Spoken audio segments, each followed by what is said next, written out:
Саламатсыздарбы кадырман биздин мекендештер, урматтуу жылкы сүйүүчүлөр, Ош Кабар каналынын көрүүчүлөрү, амансыздарбы? Ош Кабар каналы өз көрсөтүүлөрүн улантат. Ноокат жергесиндеги чыгарылышыбызды улантабыз. Бул чыгарылышта ушул өзүңүздөр көрүп турган ордунда тура албаган тор ат тууралуу маалымат берип кетебиз. Аттын бою 1.65.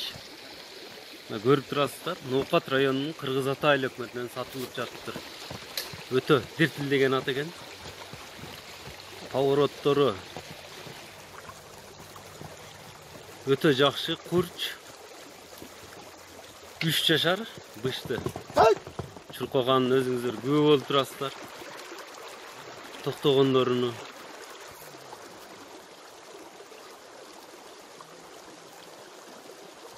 Быштынын породасы болсо Орловский породада экен. Бою 1.65. Эми баасына токтолсок, баасы 3200 АКШ доллары деп жатышат.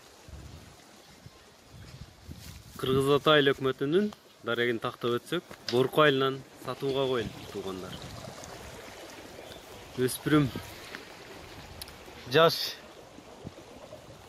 өспүрүм издегендер экранда көрүп турган +79 77 185 86 72 WhatsApp номерин жазып койдук.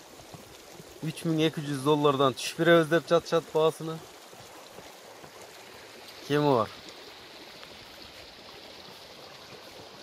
Туруп коя. Ат боюнча экранда номерлер менен кайрылыңыздар. Атты класс басып бөлүшүп коюңуздар туугандар.